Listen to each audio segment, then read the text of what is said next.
Yes sir. Okay, last time हमने ये काम किया था, मैंने वही फाइल ओपन कर ली है और उसमें मैंने ये लूप इस्तेमाल किया था।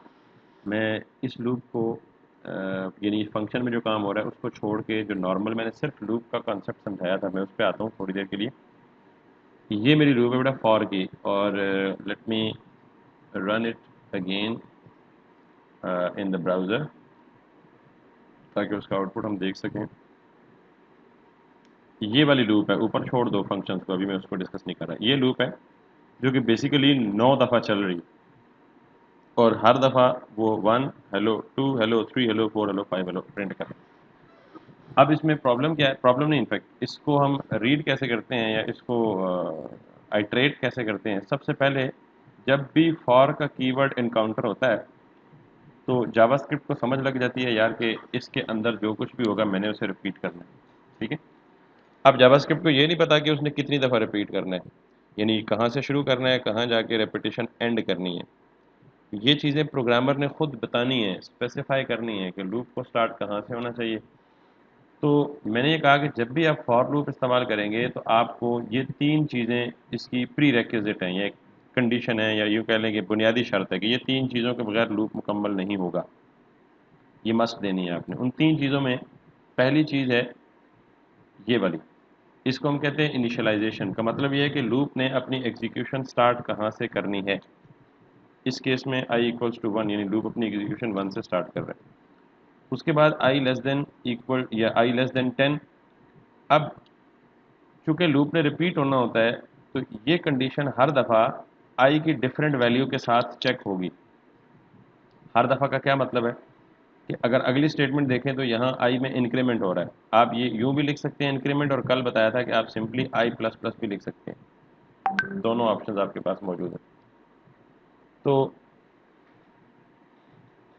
अब हो ये रहा है कि मैंने कहा कि लेट i इक्वल्स टू 1, इसका मतलब लूप ने काउंटिंग स्टार्ट करनी है 1 से, और लूप ने जाना कहाँ तक है, जब तक i की वैल्यू 10 या 10 से लेस रहे तब तक ये लूप चलती रहे। और हर आइट्रेशन पे यानी लूप के हर साइकिल पे, ये जो साइकिल आइट्रेशन चक्कर ये सारे एक ही हैं। लूप ने कितने चक्कर लगाने हैं, कितनी आइट्रेशन मुकम्मल करनी है, कितने साइकिल्स कंप्लीट करने हैं उसने। तो अब जब ये लूप चलेगी तो सबसे पहले यहाँ लेफ्ट साइड से एग्जीक्यूशन स्टार्ट होगी, i इक्वल्स टू 1। फिर कंडीशन चेक होगी 1 जिसमें i यानी i जिसमें 1 असाइन हो चुका है, ये चेक होगा कि i इज़ लेस देन 10, तो i में 1 पड़ा हुआ है, 1 is less than 10, condition true होगी। तो जब ये कंडीशन ट्रू होती है पहली दफ़ा तो कंट्रोल बॉडी के अंदर आ जाता है, यानी पहली दफ़ा ये इंक्रीमेंट पे नहीं जाता, ये पहली दो स्टेटमेंट्स एग्जीक्यूट करता है। अगर ये कंडीशन ट्रू हो तो लूप की बॉडी में आ जाता है, और अगर ये कंडीशन फॉल्स हो जाए पहली दफ़ा ही तो लूप कंट्रोल की बॉडी में ही नहीं आएगा, इससे बाहर निकल आएगा, यानी लूप की बॉडी एग्जीक्यूट ही नहीं होगी अगर ये कंडीशन फॉल्स हो गई पहली दफ़ा ही।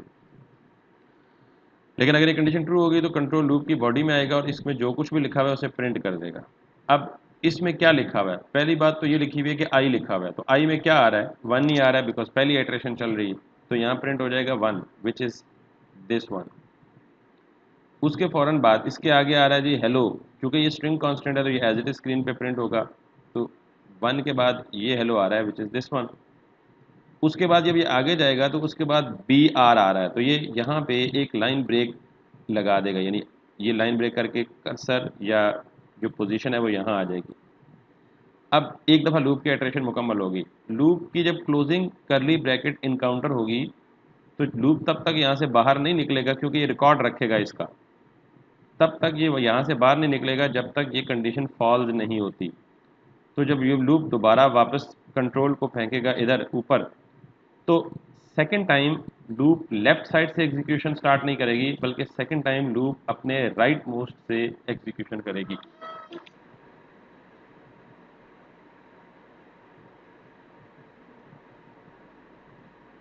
समझ नहीं आई मेरी, एक मिनट होल्ड कीजिएगा जी। लास्ट ले 8:30 हो गए, क्यों आप कोई रिकॉर्डिंग कर रहे हैं तो अंदर नहीं आ सकती? नहीं, रिकॉर्डिंग किस पे हो रही है? अल्लाह, नहीं इसके बाद मेरी तो 9 बजे तक क्लासेस है। ओके, ओके जी, यहाँ तक क्लियर है? कि ये जो सेकंड टाइम लूप अपनी आइट्रेशन स्टार्ट करेगी तो ये राइट साइड से स्टार्ट होगी, तो राइट साइड से स्टार्ट होगी तो आई की वैल्यू जो कि पहले 1 सेट हो चुकी थी, एक इंक्रीमेंट होगा, तो दिस टाइम आई की वैल्यू हो जाएगी 2। अब जब ये 2 को लेके वापस इधर आएगा कंडीशन चेक करने, तो इधर आके चेक करेगा 2 इज़ लेस देन 10, क्योंकि 2 लेस देन 10 होता है, कंडीशन ट्रू। सेकंड टाइम और उसके बाद हर दफ़ा ये इस पे नहीं जाएगा, यानी आपको सिर्फ एक ही पॉइंट समझना है। पहली दफ़ा ये दोनों एग्जीक्यूट होंगी, आखिर वाली इग्नोर होगी, बाकी हर दफ़ा ये दोनों एग्जीक्यूट होंगी, पहली इग्नोर होगी बस। तो जब आई की वैल्यू 2 थी, 2 is less than 10, condition true, control body में आया, तो फिर उसने वही काम किया, आई प्रिंट किया। तो आई में क्या वैल्यू सेट हुई है सेकंड टाइम 2, फिर उसने हेलो को एज इट इज प्रिंट किया, फिर उसने बी आर को प्रिंट कर दिया just like it did it before in the first iteration. फिर ये वापस जाएगा, आई की वैल्यू फिर इंक्रीमेंट होगी, दिस टाइम आई में क्योंकि पहले वैल्यू 2 थी अब 3 हो गई, तो ये आके चेक होगा 3 is less than 10, condition true, वापस अंदर आएगा, 3 प्रिंट करेगा, हेलो प्रिंट करेगा, फिर बी आर प्रिंट करेगा, वापस जाएगा, फिर यही काम करेगा। ये काम तब तक होता रहेगा जब तक यहाँ पे, अब होते होते जब यहाँ आई की वैल्यू 9 पहुँचेगी तो 9 में एक इंक्रीमेंट हो जाएगा, नई वैल्यू आई की 10 हो जाएगी। जब यहाँ आके 10 चेक होगा तो 10 इज़ लेस देन 10, तो अब कंडीशन हो जाएगी फॉल्स, क्योंकि 10 10 से लेस तो नहीं होता, 10 तो 10 के बराबर होता है। तो जो ही ये कंडीशन फॉल्स हुई तो कंट्रोल बॉडी के अंदर आने के बजाय यहाँ से बाहर निकल जाएगा, यानी लूप की बॉडी से बाहर निकल जाएगा। और जब बॉडी से बाहर निकलेगा तो वो अगली स्टेटमेंट एग्जीक्यूट करेगा, loop is no more executable, और उतनी देर तक हमारा ये काम हो चुका हो। ये क्लियर है जी? अली? Yes sir. ठीक हो गया सर। अली आपको? जी सर क्लियर हो गया। अच्छा, अब हमेशा एक बात याद रखें कि लूप में एक चीज़ है जो डायनामिकली चेंज होती रहती है और वो है काउंटर वेरिएबल।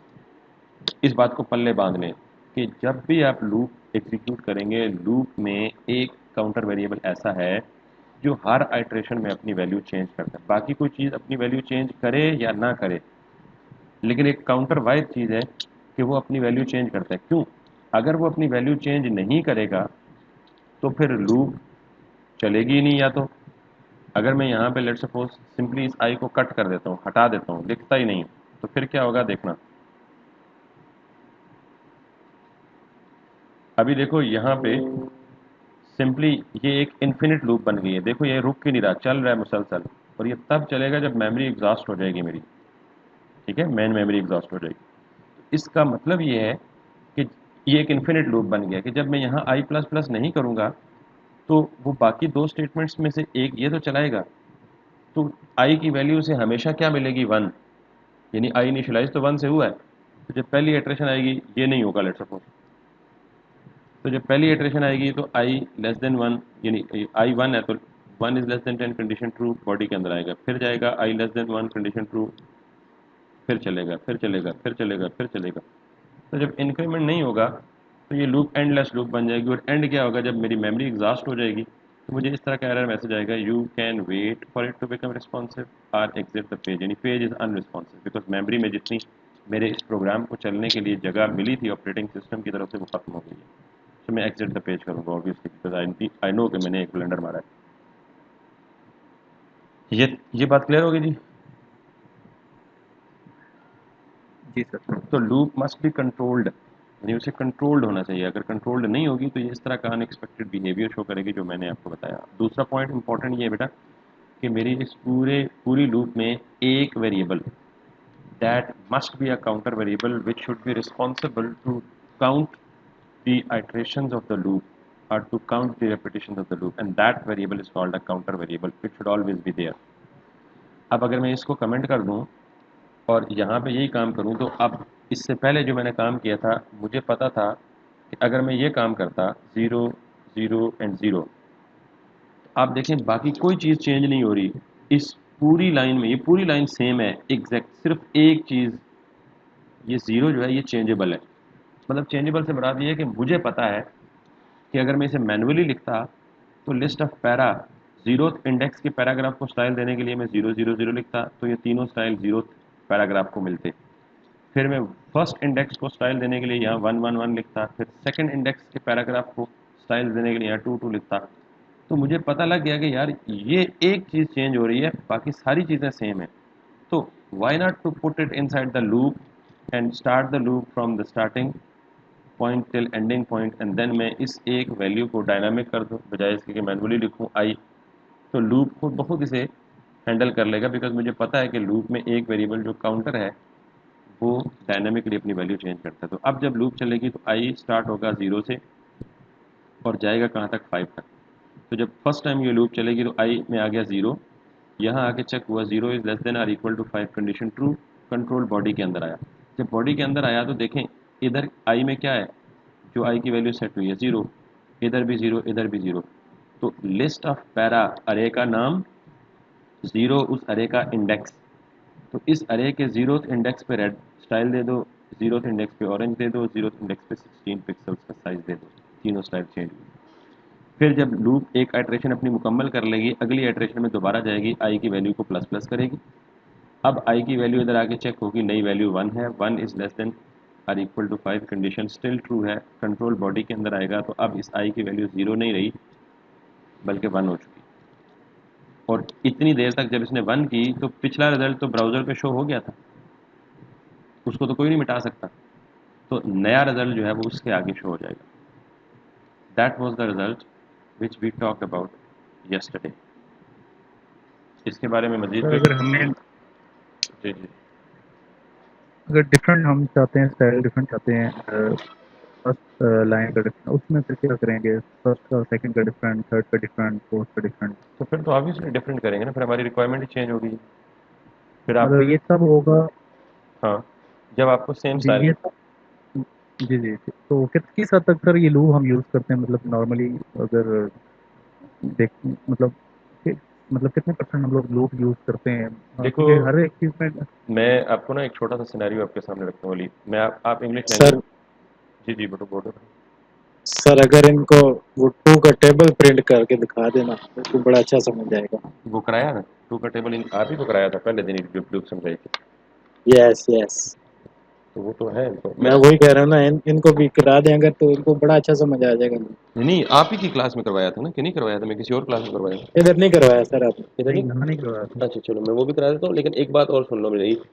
आपने जो सवाल पूछा ना कि किस हद तक ये कितने परसेंट यूज होती है, एक बात याद रखो, कोई भी लैंग्वेज आप पढ़ते हैं ना, इंग्लिश लैंग्वेज आप पढ़ते हैं तो क्या आपको पता है, आप एक इंग्लिश का कीवर्ड ले लो गो, आपको पता है आपने गो कितनी दफा यूज करना है? ये तो जब सिचुएशन आती है, जब सिनेरियो आता है, तब आपको खुद खुद पता लग जाता है यार कि यहाँ ये चीज़ यूज हो तो ज़्यादा मौसर होगी, ज़्यादा इफेक्टिव होगी। इसी तरह अगर मैं आपको कहूँ कि प्लीज़ हैव अ सीट, तो हम कभी रटा नहीं लगा के रखेंगे कि यार इस सिचुएशन में किसी को बोलना है हैव अ सीट।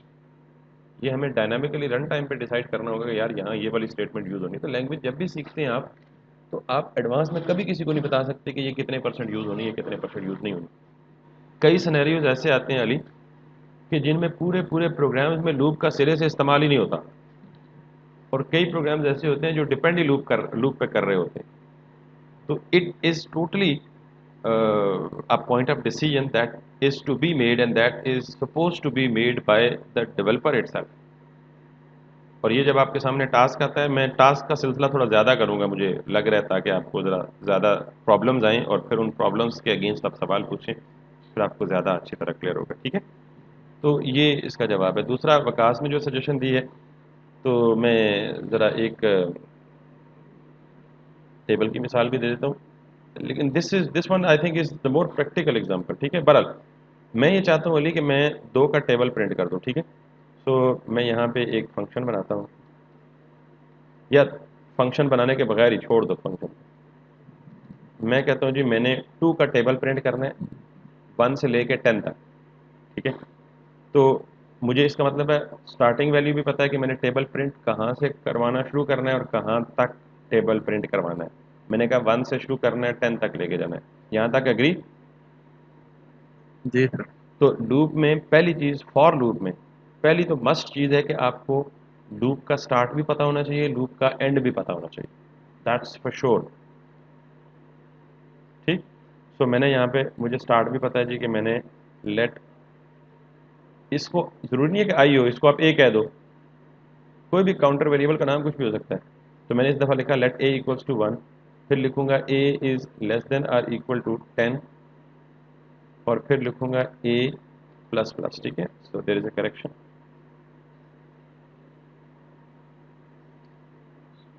क्या हो रहा है यार? सो यहां तक क्लियर है। जी, जी। अब मैंने इस लूप की हर आइट्रेशन में क्या करना है, बल्कि इससे पहले अगर मैं आपको सिंपल कहूँ, टेबल की शक्ल कैसी होती है जो आप देखते हैं किसी, हम बचपन में पढ़े की एक छोटी सी किताब होती है जिसे हम पंजाबी में पढ़े कहते थे, दो एकम दो, दो दूनी चार, दो तिया छः, दो चौके आठ, दो पंजे 10। तो ऐसा आपने भी किया होगा अपने बचपन में, ऐसे ही। तो ऐसे ही होता था ना, 2 × 1 इक्वल्स टू 2, यही फॉर्मेट था टेबल का। फिर जी,2 × 2 इक्वल्स टू 4, ऐसे ही था। फिर 2 × 3 इक्वल्स टू 6, ऐसे ही था। इसी तरह ये चलता जाता और नीचे आके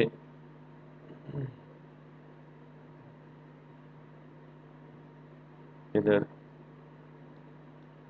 नीचे आके आता जी 2 × 10 इक्वल्स टू 20। ये वाला टेबल हमें चाहिए था, ठीक है, आउटपुट पे। अब भी हमें यही चाहिए। तो अब देखें, एक चीज़ देखें अली, अगर थोड़ा सा गौर से, कि इस पूरी स्टेटमेंट में को देखें, इस पूरी स्टेटमेंट को देखें, इस पूरी स्टेटमेंट को देखें, इसमें कुछ चीज़ें हैं जो सारी की सारी स्टेटमेंट में बिल्कुल फिक्स एक जैसी आ रही हैं। मिसाल, ये जो पहला वाला 2 है, ये ऊपर से लेके नीचे तक हमेशा 2 ही रहेगा।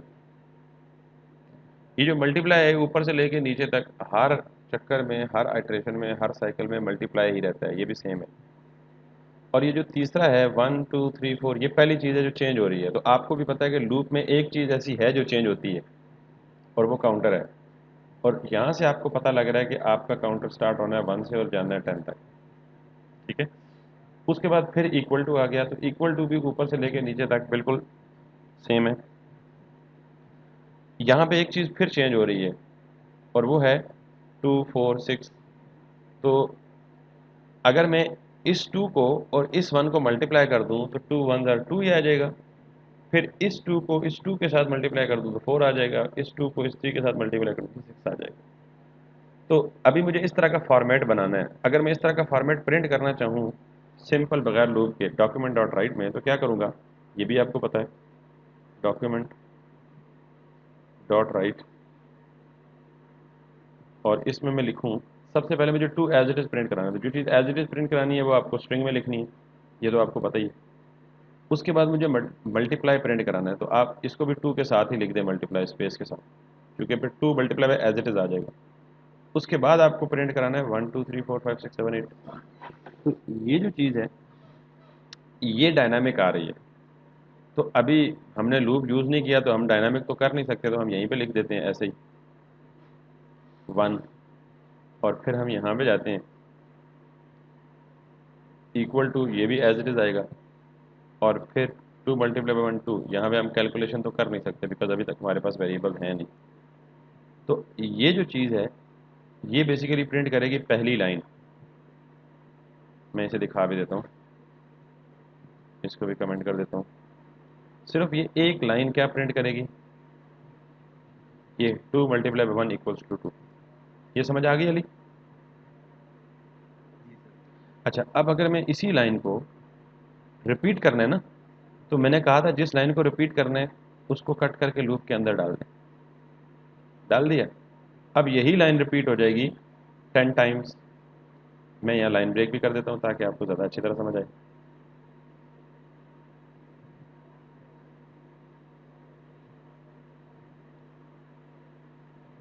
ये देख लें, 2 1 ज़ार 2 इक्वल्स टू 2, 2 या simply 2 multiply 1 equals to 2, 2 multiply 1 equals to 2, यानी यही चीज़ एग्जैक्टली रिपीट हुई।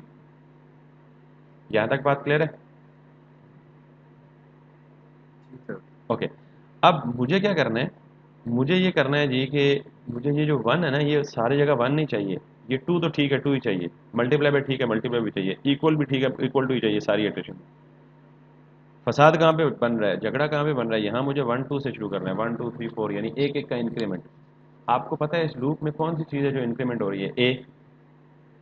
तो आप क्या करें, 2 मल्टीप्लाई बाय, ये 2 और मल्टीप्लाई, इनको तो आप कोट्स में रख दें। उसके बाद सारे को मिटा देता हूँ ज़्यादा अच्छी अंडरस्टैंडिंग। अब ये जो टू और मल्टीप्लाई है,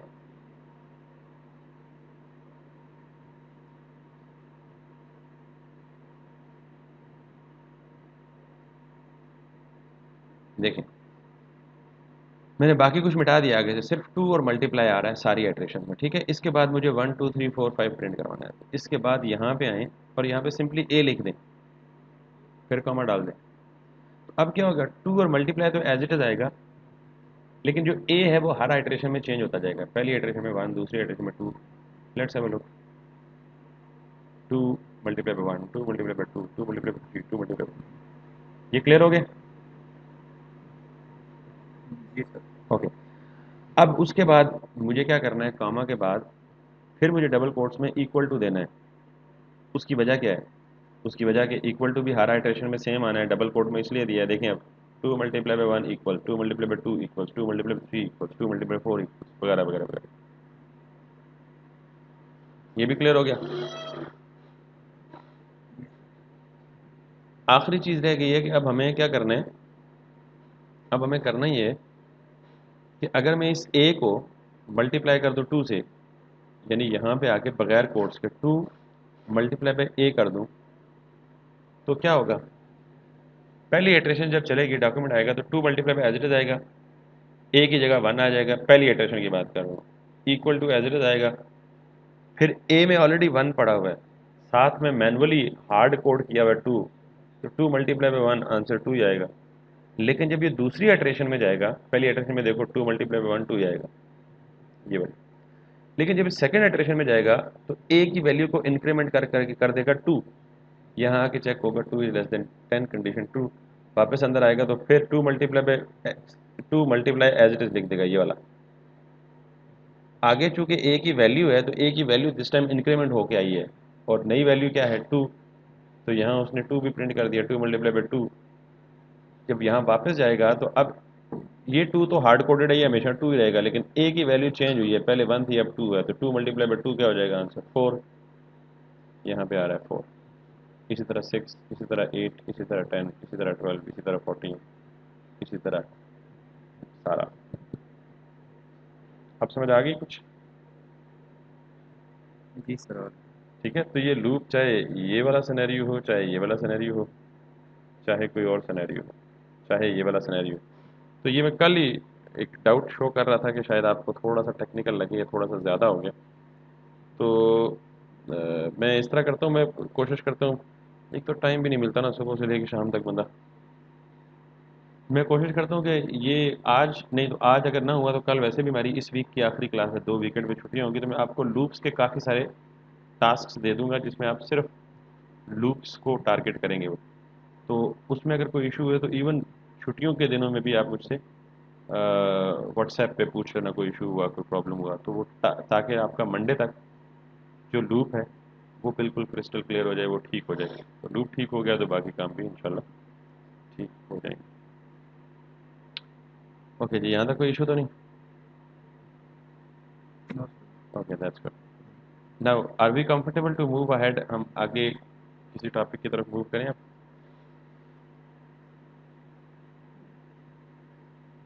जी सर, जैसे नहीं, मुझे तो सब कुछ बेहतर लगता है, आप बताएंगे, आपकी प्रेफरेंस है। यहाँ पे मेरी मर्जी तो डेफिनेटली चलेगी, तो वो तो 8 10 दिनों में जावास्क्रिप्ट खत्म कर दूंगा लेकिन मैं आपकी मर्जी पे चलानी है। चलें? सर मैं चाह रहा था कि प्रैक्टिस हो जाए ना।